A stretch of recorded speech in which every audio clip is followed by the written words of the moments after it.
No, so we're recording. You're on. Good afternoon, everyone. Welcome.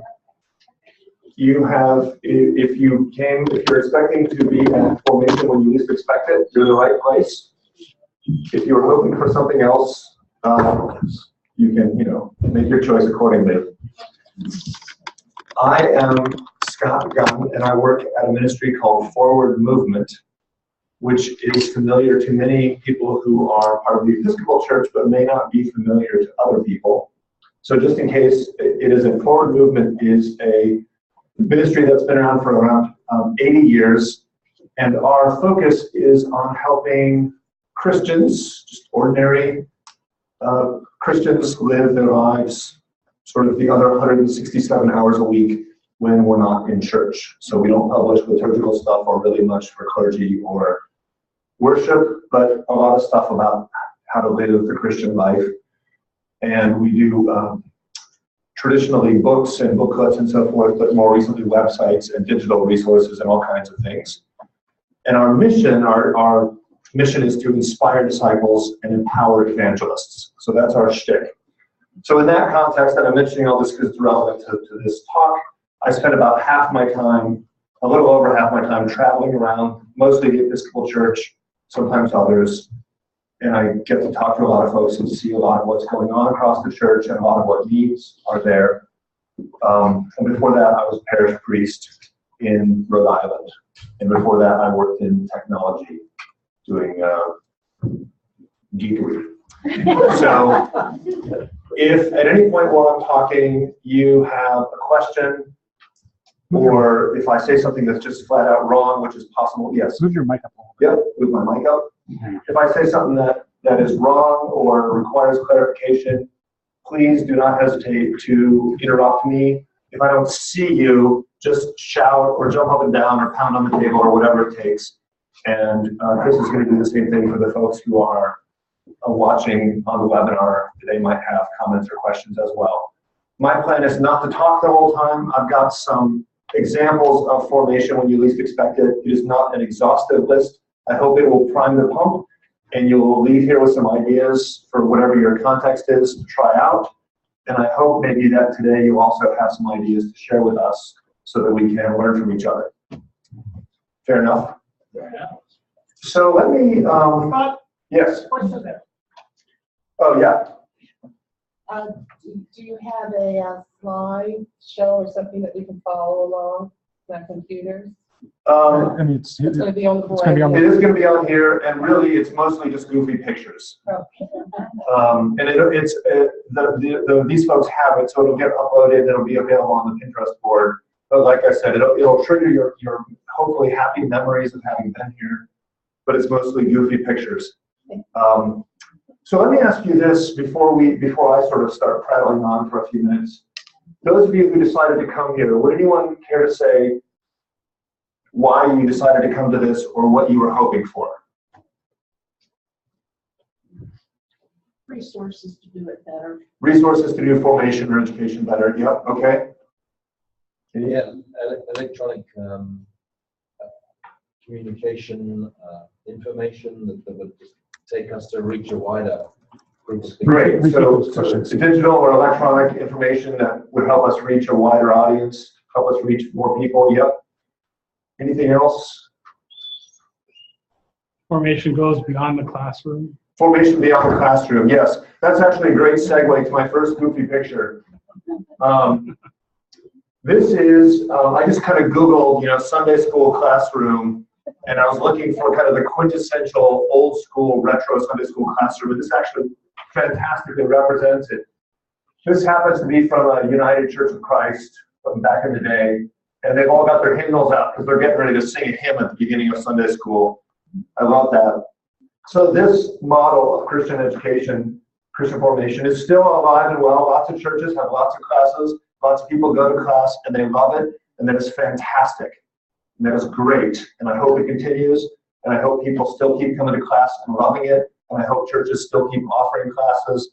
It's great.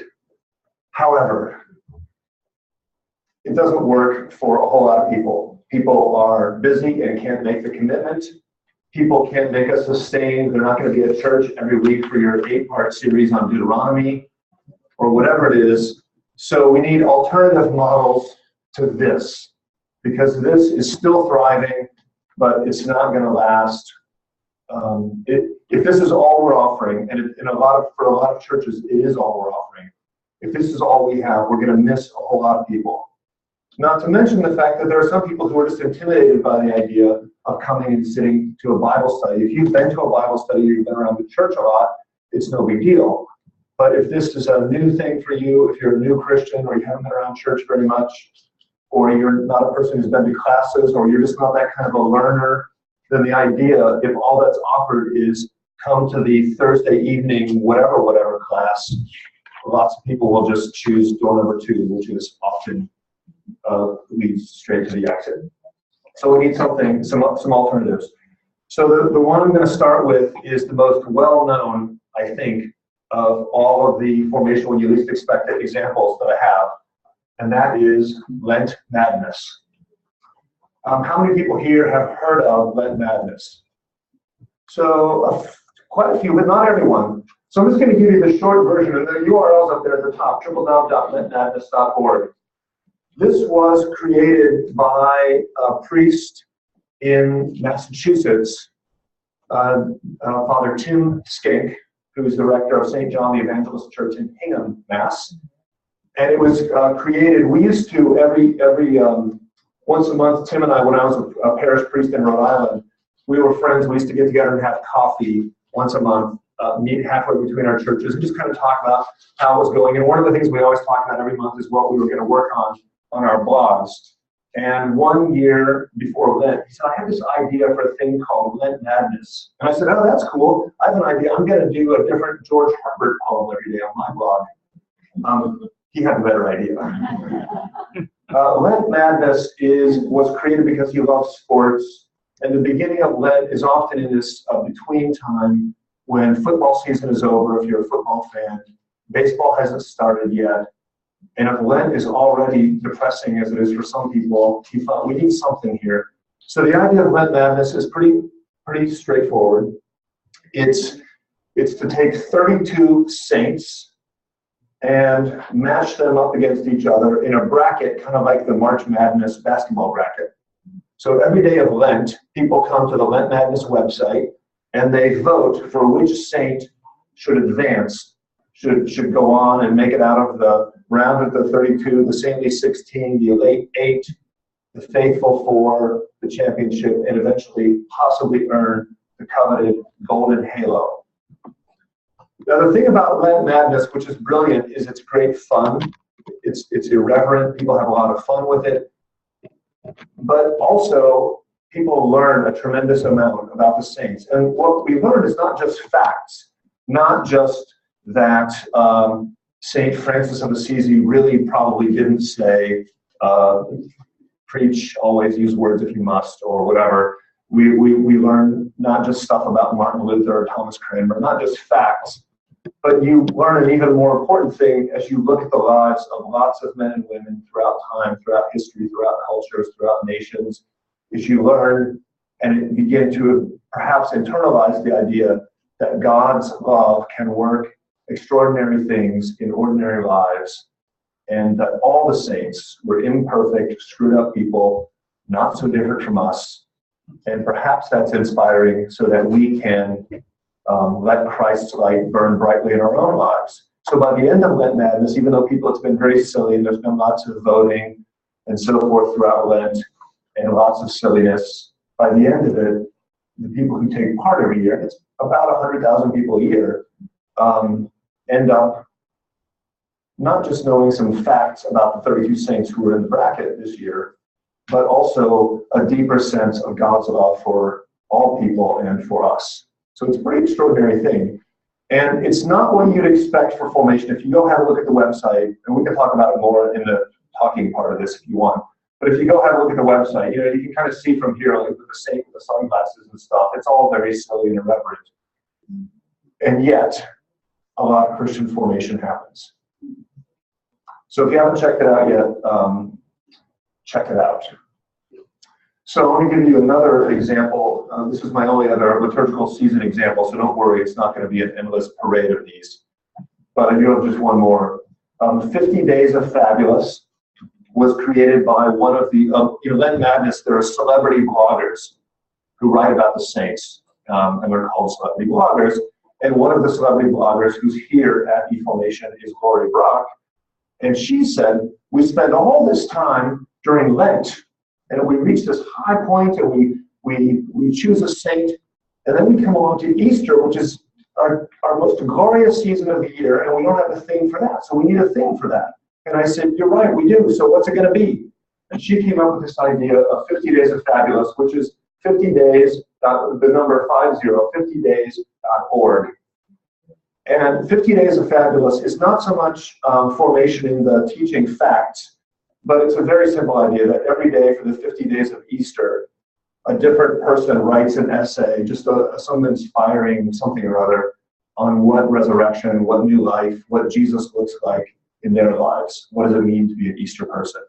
And so over the course of the 50 days of Easter, you get a chance to live the fullness of the season, which the church often doesn't celebrate very well because late spring, everyone sort of stops coming to church and they go to, whatever it is, softball or baseball or the beach. And we sort of press on for 50 days, and you can sign up for the email, so it's right there in your inbox every morning. And it's quite a wonderful thing. Now, I mentioned these two things because if you're, I don't know what anyone's what your ministry context is, but if you're in a church, the budget for 50 Days of Fabulous is quite low. You could do this or something like it in your church and just say, we're going to pick a season, and you might already do this for Lent. We're going to pick a season, we're going to have different people write something, or maybe it's a poem or draw pictures or whatever you want to do. We're going to do something for a season and share that with our community and experience it together. And because this lives on a blog, there's discussion and there's an opportunity for interaction with the authors and with other people who are going through this. So you can do this, and it's completely doable by anybody who wanted to do it, even in a not very big church. Lent Madness is a little more complicated, but even Lent Madness,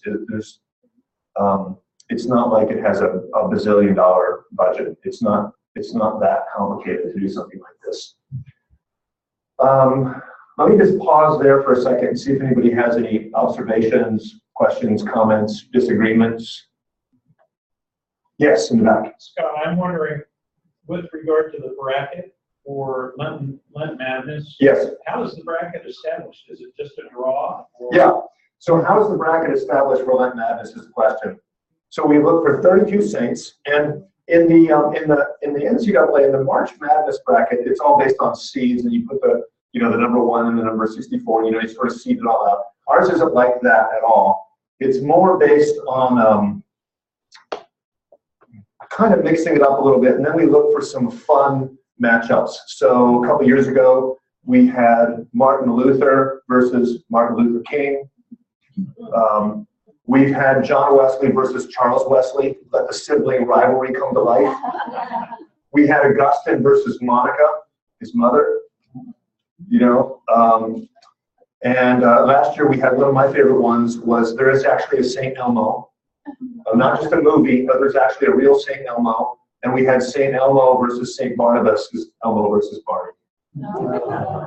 So anyway, we try to have some fun matchups. And then other than that, it's kind of a random old versus new, just kind of mix it all up. And what happens is we've had, a few weeks ago, we had open nominations. And anyone can be nominated. Over 400 people were nominated. Different individuals were nominated for potential inclusion in the bracket. And in a couple of weeks, Tim, the creator of Lent Madness, and I will have our spring retreat, and we will choose the bracket for next year, which is announced on November 3rd, All Brackets Day. So you've got All Saints Day on November 1st, All Souls Day on November 2nd, and All Brackets Day on November 3rd. So mark your calendar, November 3rd is when the bracket for next year will be announced. But it's a lot of fun. And they're modern, ancient, they're not all Episcopalians. We've got some Lutheran celebrity bloggers, by the way, so if there are Lutherans here, we're hoping to be amenable dear folks, we notice lots of Methodists and Presbyterians and others taking part as well. And we would love for Lent Madness to become more ecumenical. Yes, also back. Yes, thank you. I'll stick with Lent Madness just because we're on it. But does Forward Movement have sort of a packet or anything? I know that people do things with Lent Madness and they'll incorporate it into a class and they'll do a thing with a bracket they hang up. But I don't know if they're doing that themselves kind of, or if there's like a box that comes that you Yeah, so the first thing I always say, and the most important thing is Lent Madness is free. It's like grace. It's free. And so anybody can come, anybody. You don't have to, you don't have to be a Christian. Anybody can play Lent Madness. Just come to the website every day of Lent and vote. And you can sign up for the emails if you want to, and it's free. You can do it in your church, and it's free. All the resources are right there. You don't have to pay anything for it. If you want to, we have a couple of things that people sometimes get to help out. One is we sell a little thing called the Saintly Scorecard. It's a little booklet that has the biographies of the saints, and it has some suggestions for how to play Lent Madness and how to use it at home and so forth. And it's got a little fold-out color bracket that you can fill in. And you can buy those, and we price them so if you buy a lot of them, they're only $1 each. So the idea is you can, churches buy them, 50 of them, and give them to everybody or something. People can get that. You don't have to, but if you want to get them, you can. And then we sell big posters of the bracket. Sometimes people get those and put them up at home. And then we have tchotchkes. But what some people do is we do not, let me rephrase that. We encourage people not to gamble ever, but especially on Lent Madness. However, what we do at the Forward Movement office is pretty typical. A lot of churches do this. We have an office bracket pool at Forward Movement, like people do for the basketball one. And at Forward Movement, everybody pays $5 to get into the pool, and you make your picks, and whoever does the best job picking their bracket gets to decide which charity gets the money. So, if I pick the best one, I don't get anything out of it, but I get to decide which charity gets our money. So it's kind of a fun way during our office for us, during the season of Lent for us in the office to have fun. And some churches do that, and they raise money for a charity or a ministry at the church. And it's just another way to, to have fun. Who knew that Christian formation could involve I was going to say alternative stewardship, let's call it that. Because of course we don't condone wagering. Yes? So is it all canonized saints? Or No, it's our rule is, the question is, are they all canonized saints? Our rule is that the people who are in the bracket, we don't care who plays, but the people who are in the bracket have to be Christians who are recognized or remembered by some church officially. It could be the Episcopal Church, the Lutheran Church, the Roman Catholic Church. A couple of years ago, sometimes the saint makes it into the bracket because of a name. So a couple of years ago, one of the saints was Christina the Astonishing. And Christina the Astonishing, her thing, by the way, was that she was a late medieval saint. She was known to be able to levitate.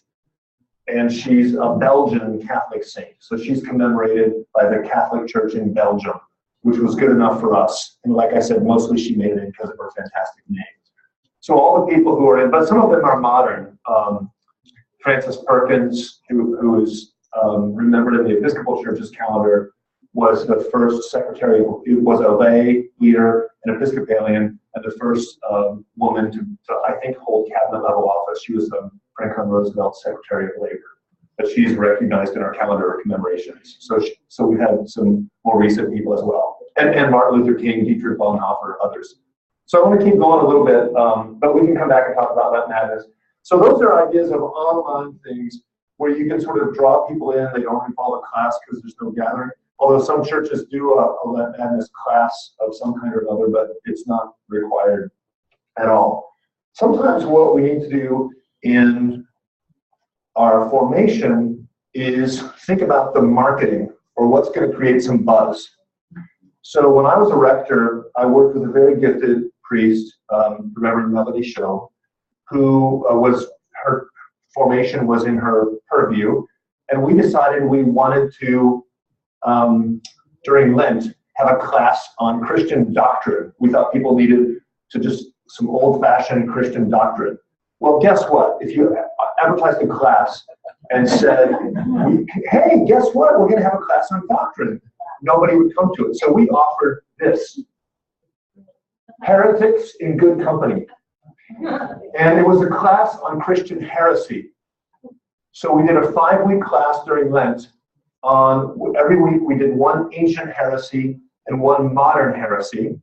And of course, when you're explaining heresy and why it's heresy and how it came to be, you also have to explain the orthodox or the non-heretical, view of it. So it was a way to get people to come to a class, and 50 people came and had a great time learning about heresy, and a little did they know they were in a doctrine class. And it was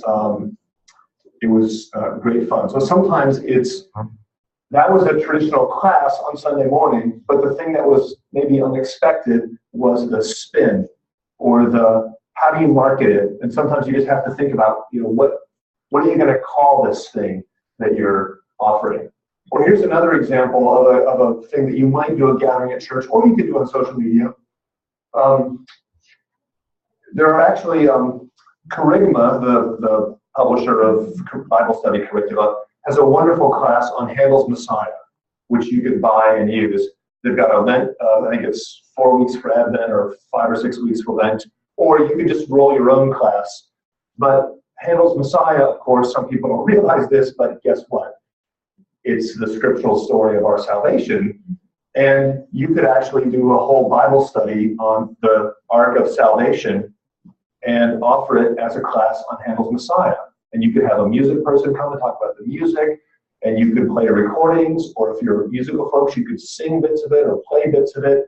You can have a lot of fun with it, but what it really is, what you could really be offering is, so during Advent, a lot of the texts for Messiah for the Advent part of it are from the prophecies from Isaiah and so forth. You could end up offering a scripture study on the Advent prophets and call it Handel's Messiah, and be drawing people in who might not come to an ordinary Bible study, but when it's musical and it's maybe a little different and the feel's a little different, it might draw in a different set of folks who might otherwise come to a class like that.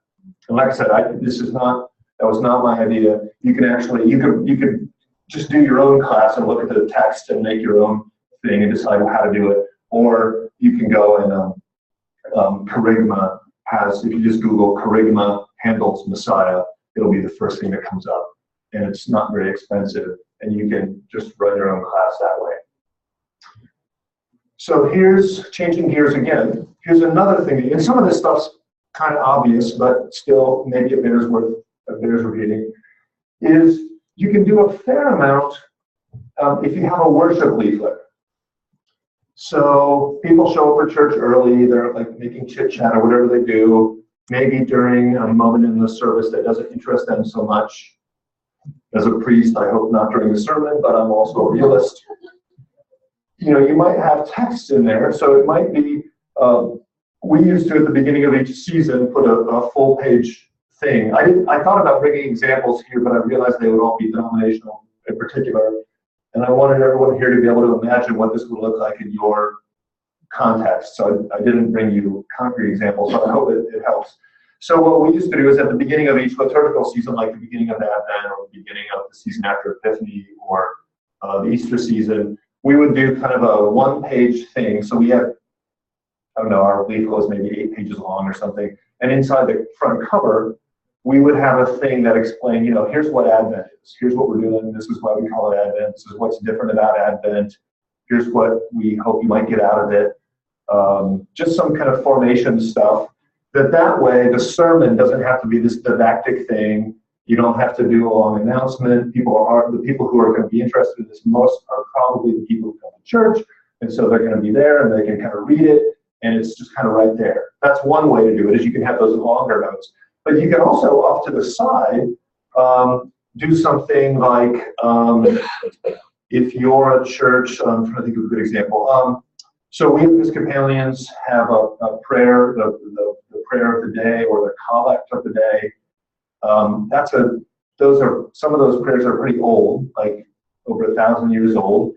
And that tradition of having a collect is an old tradition, a prayer that sort of collects and unites our prayers that's offered by one person on behalf of everyone. You can have a little note that explains a little either about the particular prayer that day, where this particular one comes from. You know, this one was written 30 years ago, or this one's 1,200 years old, or whatever. Or you could explain that funny word collect, because that's a word that people might not know. You could have a little note off to the side of the creed that explains why we say a creed and what it is.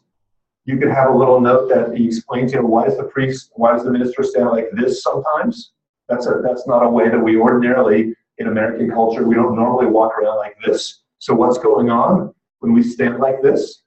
There's no end to stuff that you could just offer a little explanation off to the side, and it's just kind of right there. And people who don't want to read it don't have to, and people who are a little curious, it's just right there, and it's not very hard. And you can even, if you Google around, you can find examples of these. You can crib the text from websites, you know, with credit, of course, with attribution, but there are lots of places to crib the text from it, so it's not like you're just sitting around in your office and write 400 words on what is Advent. You can find that somewhere and then just put a little note at the bottom to say where it came from. So that's another thing to do. Another thing to do, and by the way, I worked really hard on finding cheesy graphics. And I think, I don't know, I hope that succeeds. That's email. That graphic represents email. So many churches have email newsletters, usually it's a weekly thing that goes out and people sign up for it. So often these are nightmarishly terrible forms of communication. If you printed them out, it would be 20 pages long, and it's just a list of 7 billion announcements that anybody in the universe who wanted people in the church to know something, it goes on the list, and anything that's happening at any part of the church is on the list, and there's this like 27 billion things, and it's 40 pages long, and there's no particular order to it. It's as if somebody just sort of stuck it all in there, and nobody's reading it, by the way. If that's what your church newsletter looks like, I'll tell you right now, no matter what your open rate is, nobody's reading it. Right? How many of you get a newsletter like this, like the one I described? And how many of you read them top to bottom every week? Okay, 1. What's that? Have to. You have to, yeah. So that's a terrible model for how to do a weekly newsletter. And this is a topic for another time to talk about a better model for how to do a weekly newsletter. But one thing that you could do that's relevant to our topic today is you could put some formation notes in there. So some of it could be some of the same stuff we just talked about in the liturgy, worship bulletin section. You could say, hey, Advent's coming, this is what Advent is. You could have a link to a YouTube video that explains why, if you're from a church that does this stuff, why do we stand up sometimes? Why do we sit? Why do we kneel? I don't know. Why do you use incense? And you can have a nice, rather than words, you can have a nice video that's got a person with incense explaining it all and what it means.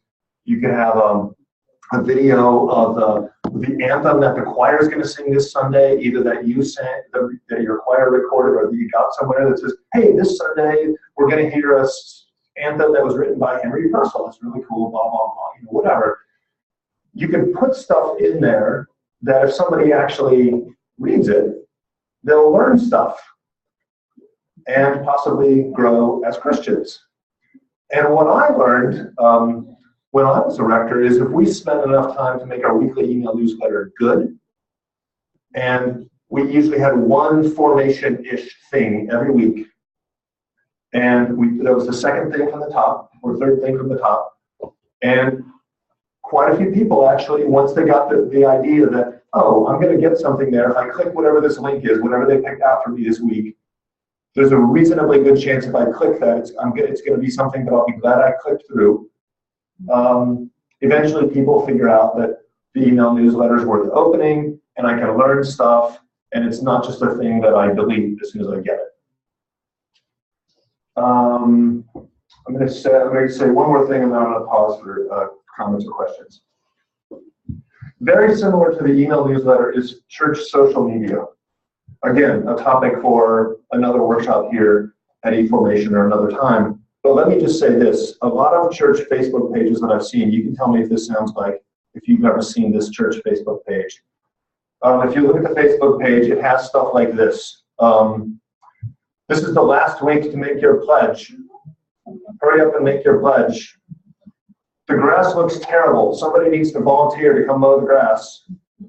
If nobody signs up for coffee hour, we're not going to have coffee hour this Sunday. And it's just this, this nagging, going after people of what they need to do to help out the church, which nobody wants to read that. And very few people are like, some people are going to be guilted into signing up for coffee hour because of that. But it would have been a lot nicer if somebody just emailed a couple people and said, hey, would you be willing to do coffee hour this week? It'll be a lot of fun, I'll help you. As opposed to doing that. An alternative is on your Facebook page to have pictures of stuff that have been that's been happening. To have invitations to things. Hey, we have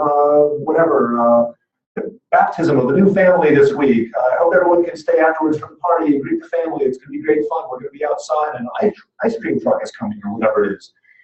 But you can also use your social media, Twitter, Facebook, Instagram, whatever it is, and do formation there. So some of those same videos I was talking about, links.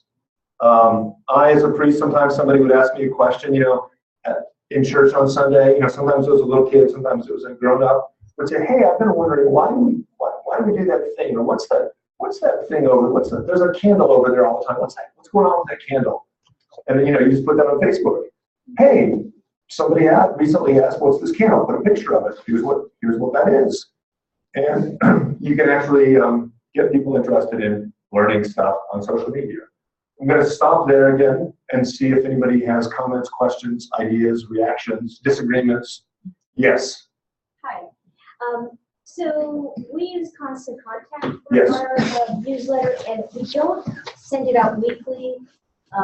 We just call it like an e-news update. Whenever there's information, and we don't make it super long, but we throw in pictures, photo albums, just stuff that's coming up real, recent. Yes. And it has a great open rate, but our parish now, we have an older congregation, and they really rely on it. And they're, at first we had to explain what they thought it was the website. They were like, oh, your website, and now they call it the e-news, and they're really engaged. But I like the idea of adding, some type of formation or some interesting notes, because I think that people really enjoy that, Right. So I just, what are your thoughts on Constant Contact or other? So the question is, this is for the webinar folks who maybe didn't hear that.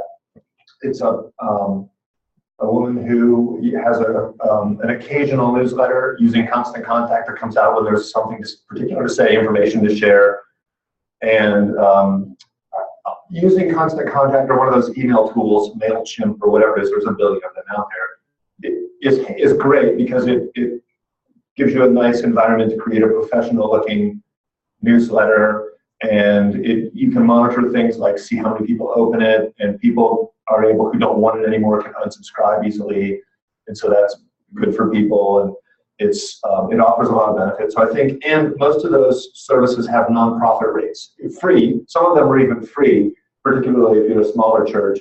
But even if you're a bigger church where you need more features, even if you have to pay money, most of them have nonprofit rates, so they can be affordable.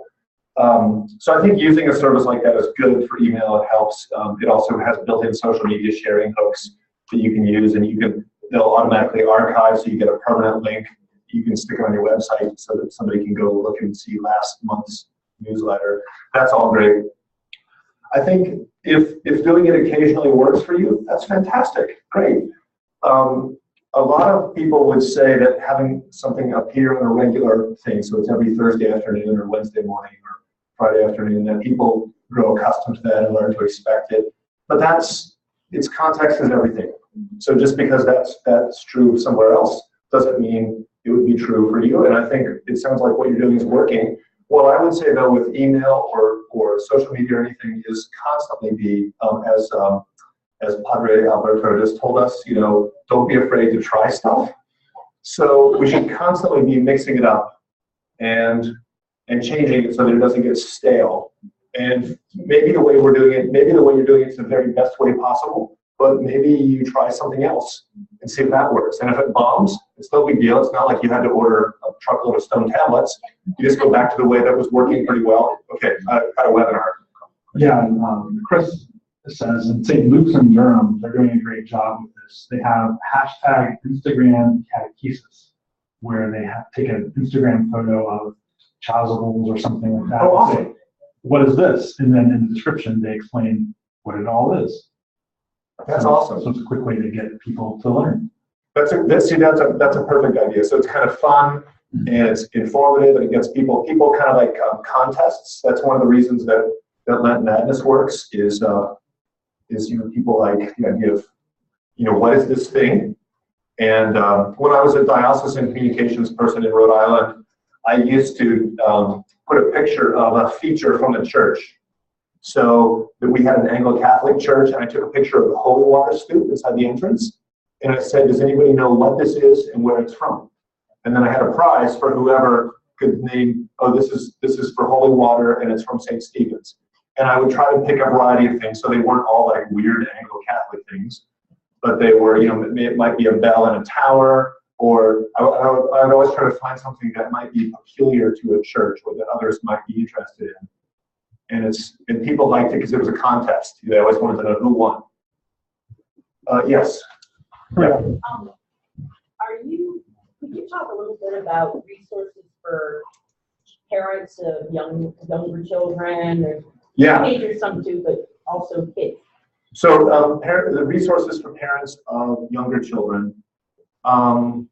Yes, thank you for asking for this because it's an opportunity for me to do a little bit of a promotion for something.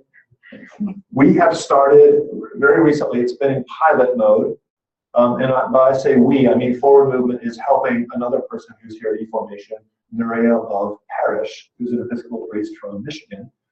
She is a parent and had a passion for resources for parents of younger children. She found a bajillion of them for Roman Catholic parents, but couldn't find a lot for folks who were Christians but not Roman Catholics. So we've been trying out a website called Grow Christians, growchristians.org. It's free, it's just a blog, and we have content there, and it's for just what you say. It's for resources, so it's stuff like how to teach your kids to pray, ways to say grace at mealtime, what to do in church, how to get through Holy Week, how to celebrate a particular feast day or something, all kinds of stuff. If I'd be very interested if anyone here looks at it. I'm going to put my contact info at the end. If you love it, that's great. We're talking about expanding it and making it not just Episcopal, but for lots of other flavors of Christian as well. If you look at it and it's just, you think, meh, this is lousy, I'd love to hear that too. We're very eager for feedback, but it's growchristians.org. And I've asked a bunch of people for other stuff, like if there are books out there. So there are a bunch of parenting websites, but in terms of Christian faith-at-home parenting websites, maybe somebody else can say one if you know of one. We did not want to reinvent the wheel, so we went around and looked for a wheel, and we couldn't find the wheel.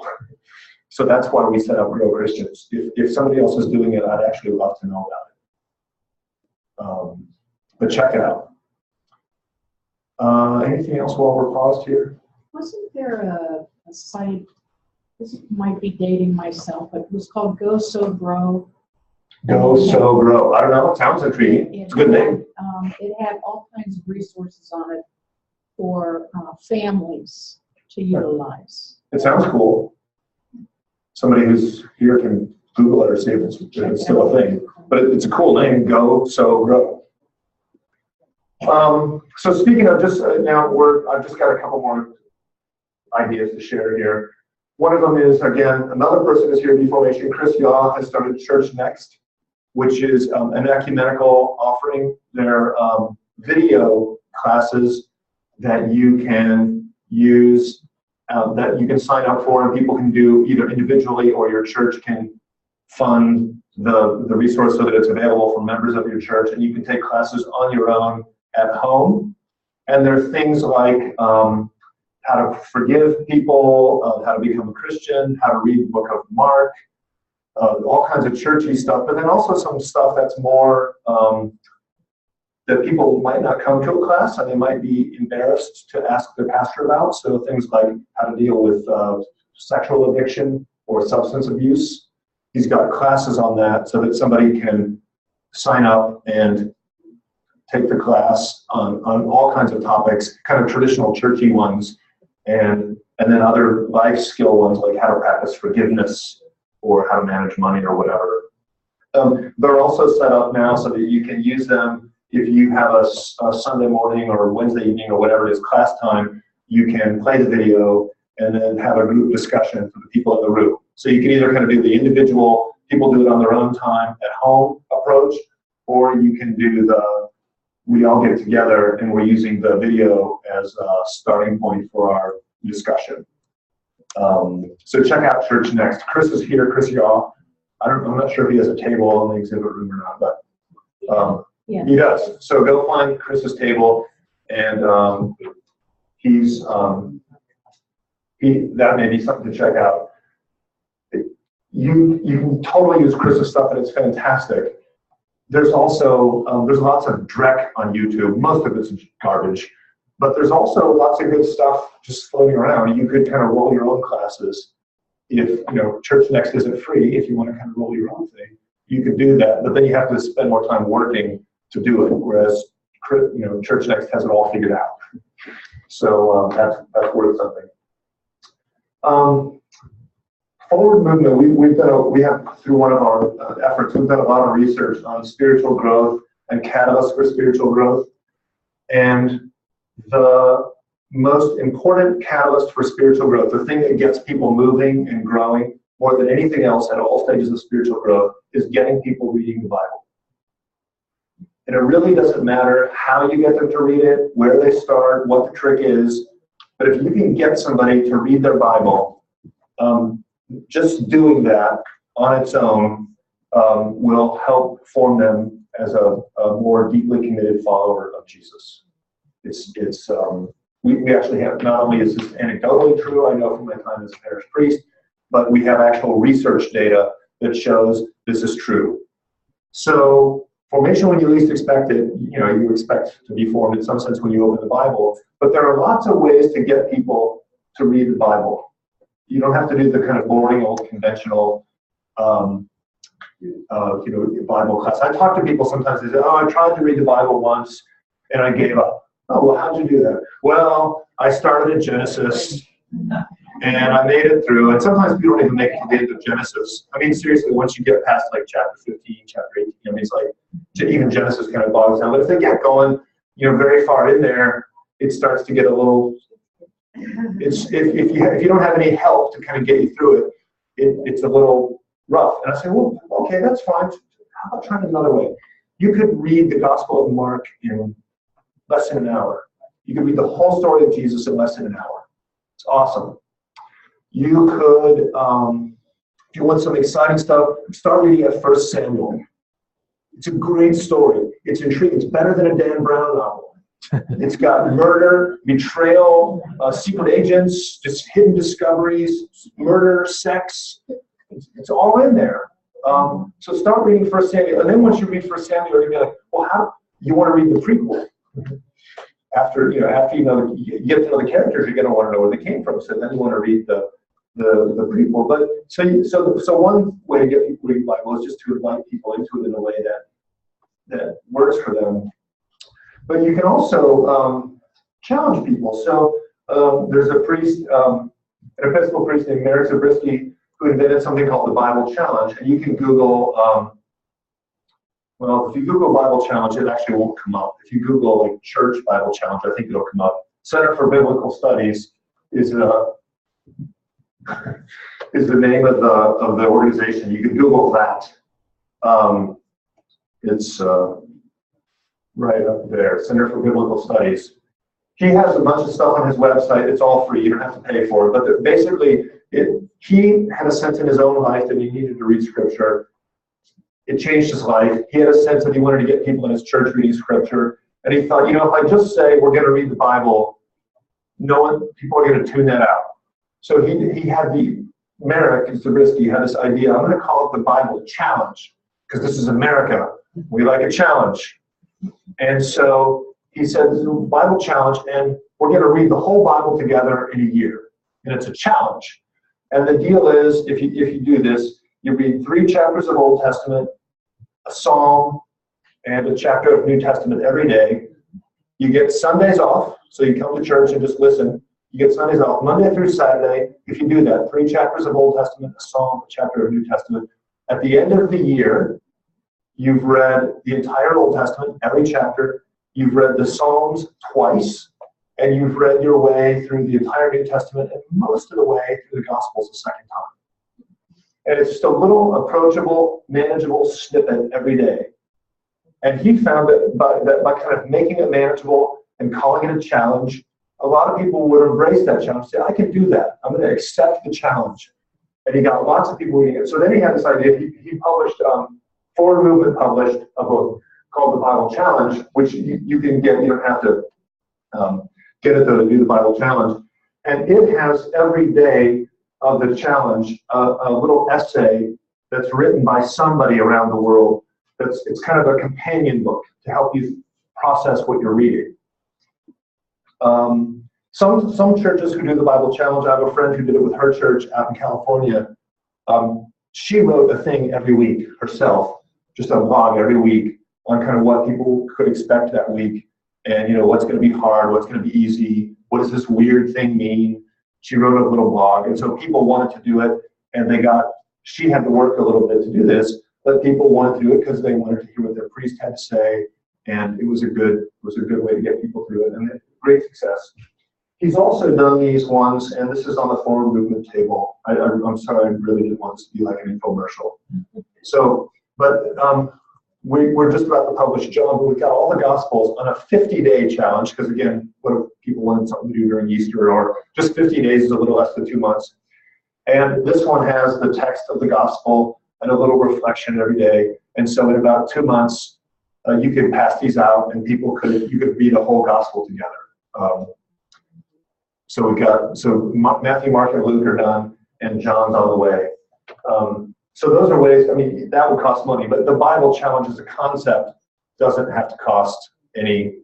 It could be you don't have to pay for that. Just 2 more things from Forward Movement that I want to tell you about that are both free. So no more selling; these are free things. So we got a grant. We realized that a lot of churches don't have meaningful adult Christian formation in their church. A lot of Episcopal churches don't. Perhaps most of them don't. And a lot of churches that do have adult Christian formation, it's a weekly lectionary Bible study that really ends up being a discussion of current events. I've been to them. And so we thought, well, I asked a bunch of people, did they want to do more? Everybody said yes. Why don't you do more? And the 2 reasons were we can't afford it and we don't have time. So that's fun. So I'm not saying we can solve that necessarily, but we can try. So we got a grant to produce 2 resources that are both free for any church. So some of it's pretty Episcopal, but a lot of it's not particularly Episcopal. So if you're not Episcopalian, you check this stuff out. It's free for anybody who wants it. Living Discipleship is a 3-year program. It's all in English and Spanish. And it's an all-ages curriculum. So it's children, youth, and adults. The first year that's out, and it's printed out down on our exhibit table if you want to see what it looks like. But it's a free download, so you can go to our website and just get it right now for free if you want it. The first year that's out is celebrating the saints. So it's an exploration of what are saints and a look at a bunch of saints for children, youth, and adults. The second year is going to come out, let's say fall. Maybe summer, but let's say fall. And that's a tour through the Bible, and it's kind of a narrative look at the whole Bible from Genesis to Revelation. Also free. And then the third year that'll come out around the beginning of 2017 is very Episcopal Church focused. and that's kind of Episcopal beliefs and practices. But if you're not, if you're here, I know that there are lots of ecumenical folks here, non-Episcopalians, which is great. If you're an Episcopalian, great, you can look forward to that third year. Otherwise, anybody, I think there's nothing particularly Episcopal about the saints, and certainly not the scripture here. Anyway, that's free. Go to forwardmovement.org. And the other thing, Scott, yes. can you say about what formats that's available in? So when you download it, you get a PDF.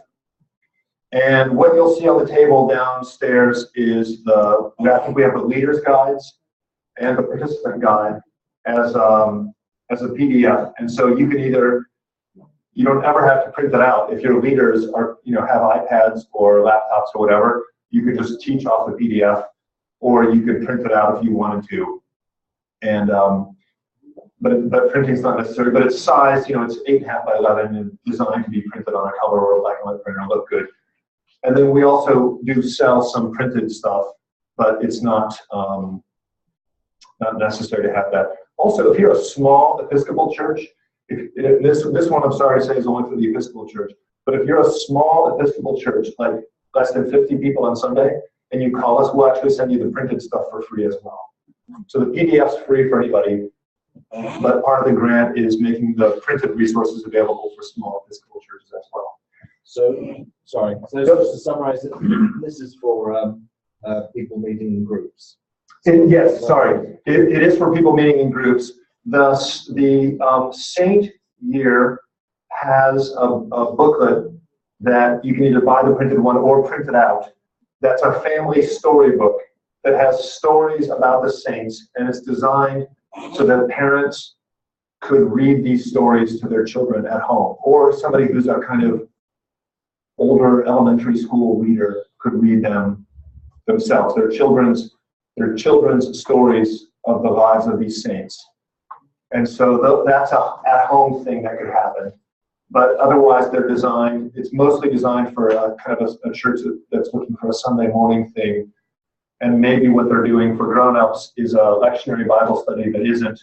And maybe for kids, it's mostly killing time coloring pictures, but they want something a little more substantive. But teachers are busy, they don't have time to prepare, curricula costs a lot of money, so this thing's available for free. Great. Anything else about that? Where do we get the children's, So website is it? You can find all this at forwardmovement.org. And I'm going to put my email address up at the end and Twitter handle. And if you email me or tweet me, I'll send you back links to any of this stuff. The other thing that we came up with we heard about a need for an introduction to basic Christianity. So somebody who's new to church, or maybe somebody who's habitually been coming to church for years, but has never really thought about their faith.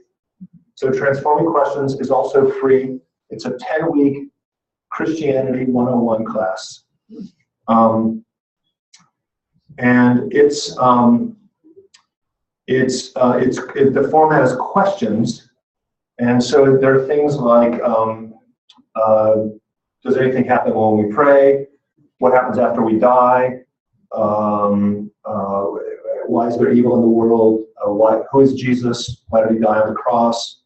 A lot of just basic Christian stuff. It's not, what is the liturgy of the Eucharist? We think that's important, but this is basic entry-level stuff. Yes, there's a question. Is the 3-year resource at the Center for Biblical Faith.org? Center for Biblical Studies is the Bible. So the question is the 3-year, where do you find the 3-year thing that's called Living Discipleship? That's at Forward Movement. And the Bible Challenge resources are available at the Center for Biblical Studies, which I think, this is from memory, so somebody, I hate to say it because I'm probably wrong. I think it's the Center for Biblical Studies .net, maybe, or maybe .org. But it's the Center for Biblical Studies, I think. That's where you'll find Bible Challenge. .org. The Center for Biblical Studies.org. That's where you can find Bible Challenge stuff, Living Discipleship, and Transforming Questions, the free curricula, are at Forward Movement. It's the Center for Biblical Studies.org. And like I said, I'll put my email address up here at the end. and you can tweet at me or email me and ask. So almost done with what I wanted to say, so we have time for conversation. Forward Movement, this is us. What I would say is our mission, we're not actually a publishing company. Our mission is inspiring disciples and empowering evangelists, which means strengthening the body of Christ, encouraging Christians. If you talk to us, if we have stuff that's relevant to what you're asking, we'll tell you about it and we'd be happy to sell it to you. And we love selling things. That's how we fund our ministry. But if we don't have anything, I tell people all the time about other resources. Because my job actually isn't to sell our stuff, it's to strengthen the life of the church. So please do feel free to contact me. We love feedback on our stuff. If you find something from Forward Movement and it's fantastic, we love hearing that. If you find something and it could be better, or if it stinks, we like to hear that too, because that's how we would make it better. We're in Cincinnati. If you find yourself visiting Cincinnati, we're right downtown. Come visit us. We love visitors. And every time somebody comes and visits us, we send them away with free stuff. At the very least, you're getting a tote bag, a couple of pens, and some books. Maybe some free Reds tickets and some terrible. Yeah, this year, yeah, you can get some $8 Reds tickets. I'll buy you those. Actually, I want the Reds are dead to me. Me too. I gave up on them after game 6. But anyway, I digress. J.J. Hoover. There's my contact info, and at the bottom of my blog, which has, I mentioned that because on the About page, it has all of my various contact info and social media and the whole thing. So I shared some ideas, which I hope some of them are slightly useful. Maybe somebody here has an idea that I didn't talk about. Maybe this was completely irrelevant, and you still have a big, yawning, gaping chasm of you're looking for something and you didn't hear it, so maybe you can say that and somebody else can help. I'd love to hear your thoughts, ideas you have, questions, comments. Yes, in the back. I just wanted to share that a colleague of mine who's in Hong Kong contacted me via Facebook and issued a Bible verse challenge for 7 days. I don't know if anybody's heard of it, but it's to offer up a Bible verse for a week. And during the course of that week, you nominate 2 other people to join in participating in it. So I'm doing it through Facebook, which is where I play the most. But I hadn't heard of it before, and it's kind of fun. And I think about each morning, I have to, what verse do I want to put out there, and I'm trying to do it well on one book. So we're hearing about a 7-day Bible verse challenge on Facebook that you got invited to. I'm just repeating this for the webinar folks. So, and every day you're supposed to post a different verse every day for a week? Right, and it's #Bible verse challenge. So that's a cool idea. Yeah. Because again, it's only a week. That's a sustainable commitment. But it's long enough that if it felt good on it by the 7th day, you might keep doing it.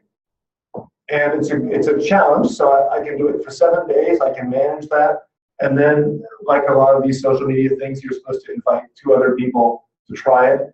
And you can do that in your church. You can do a Facebook Bible verse challenge for a week in your church, or some version of that. That's a great idea. And stuff like that's good because it's accessible. It's not. It's a little bit of a commitment, but it's a threshold that people hear about that and they say, I can do that.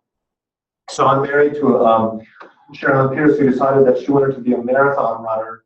She wanted to run a marathon when she turned, I think, 40, and she had never run before, ever, never jogged or anything. So she did not go out and run 26.2 miles on her first day, right? She had to get a training plan, and you run 100 yards the first day, and 150, and then 200, and then you take a day off, and then there's this whole training plan, but you work your way up to it. And it's a little bit like that with Christian formation. If what we offer folks is a really high bar and they're just not ready to cross that bar, then people won't do it. So we have to kind of reach people. But the flip side of it is also true, that a lot of, in our spiritual growth research, we know that there are not a lot of really fully formed Christians hanging out in Episcopal churches. And if you wonder why, it's because the research tells us the things that are catalysts for folks to become fully formed, Christ-centered people. And a lot of churches just don't offer those catalysts. So it's like, if somebody said, I want to be a marathon runner, but you never got a treadmill or a street to run on, it was kind of an idea, but you never actually had a chance to do it, it wouldn't work. Yes. To your point, it was a question that's been in my mind, is that if we could say that we're all at different stages in a spiritual journey, yes, and you got our church is a small, mid-sized kind of church, then reaching people at the different stages of their journey through any one program. Can you speak to that? Yeah. So the challenge, or the question, the challenge, the reflection is, we have people at various stages in their spiritual journey. How do we reach people at various places? So this depends a little bit on the size of your community and your context. If you're a bigger church, you can have a couple different classes or a couple different offerings. And you can say, so we decided when I was a rector, we were going to read the whole Bible. This was before the Bible Challenge existed. So we had a thing on Sunday morning where we read kind of a Reader's Digest, abridged version, relatively low commitment. We told people, if you didn't read it, it's okay, come to class, we're going to talk about it, we're going to read it, we're going to repeat the story. Kind of a low intensity tour through the Bible. And then on Thursday evenings, we had a dinner and discussion group for people who wanted to read every page, Genesis to Revelation. And so those folks were more serious and more committed, and we offered both of those, but we had the resources to do that. If you are a smaller church and you want to meet people who have different needs, one of the ways to do it is to find some nearby churches and maybe do some things together. So you might have I'm just making up an example. To use the Bible reading example, you might do the low intensity, the easy version in your church, make it as accessible as possible because it's right there where they're already in church. And you might say, on Wednesday nights, we're going to meet over at the Presbyterian Church, a couple miles away, but we're all going to do this together. And, Episcopalians and Lutherans and Presbyterians and Methodists are all going to read the whole Bible together, and we're going to make this kind of serious commitment. But not every one of those four churches has to sustain the work or have critical mass, because it's also no fun if it's the minister and one person. Maybe it's fun, but it's more fun to be in a class and pedagogically it's better if you're in a class with 6 people or 8 people or 10 people. So I think, I don't know what the answer is for where you are, but I think it's important to look at those needs. So when I was a priest, sometimes for some people, if it's the kind of person who's a good book reader, I might send them away with a book to read and recognize that this person needs to not be doing kind of, Christianity 101 or 201. This person's been reflecting on these things, thinking, praying, they're ready to go. We don't have a class for them, but I can give them some theology books from seminary and get them reading some stuff, and then we can eat over coffee and talk so that I'm feeding this person who's ready for some different stuff. And then they can help, by the way, teach some of those other offerings, which is a great thing. Who else has a comment, a question, disagreement? A second question. Please. We were looking for some material for young people to engage the Bible. Yes. And we looked at the story. Yes. What do you need to say about that? The story is published by Zondervan. It's what we used at the church I was. It's a kind of a Reader's Digest using today's New International Version, TNIV. It's scriptural text using TNIV, but it's the whole Bible with kind of extra bits cut out. It's kind of a Reader's Digest. If you know what the Reader's Digest is, it's the Reader's Digest Bible. And now there's a whole cottage industry. There's the story for teens, the story for kids, classes. You can do that. Forward Movement has on its way, it'll be published later this summer, early fall, a book called The Path, which is very much the same thing, only it's NRSV. And whereas the story has a self-consciously evangelical, charismatic point of view, which is a perfectly fine, respectable, wonderful theological perspective, but it doesn't always work for mainline Protestants. The Path is a more, not Episcopal, just sort of straight up kind of, more kind of general Protestant, less evangelical, charismatic perspective. That's available now. It'll be available late summer, early fall. I was just looking at proofs. It's about to go to the printer. Who else has a comment, question? By the way, so the question is the story is the way to draw people into the scriptures, getting people to read the Bible, Genesis 1:1 to Revelation 22 or whatever.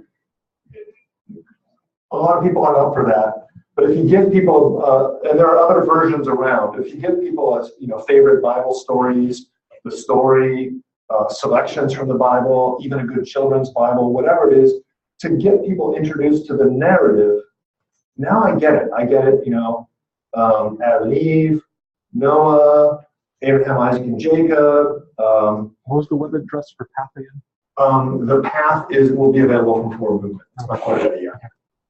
So if you give people this accessible way to get the story, the narrative of the scriptures, people sort of inherently fall in love with the story, and then they want to go back and grow deeper. Kind of like if a tasting menu. You have that little tiny plate of something, and it's like, that's amazing. I want more of that.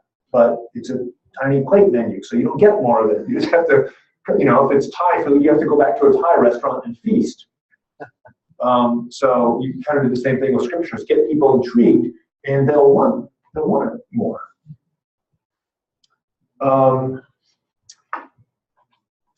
What else? So I think my point here is this, is to think about alternatives to kind of traditional classes, traditional curricula. And sometimes those alternatives are people are never coming to a classroom. Sometimes they're coming to the classroom and they're doing something that's not the same old, same old. So they're listening to music instead of listening to somebody like me drone on. Or they're doing something a little unusual or fun, or learning about troublemakers in Christian history or something, whatever it is. You can have a lot of alternatives to kind of the usual stuff.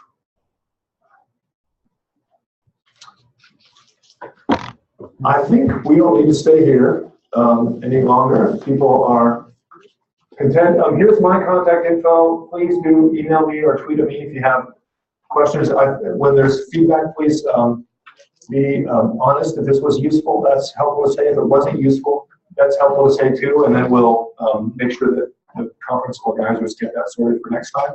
It was delightful to get to talk about all this stuff, and thank you for listening.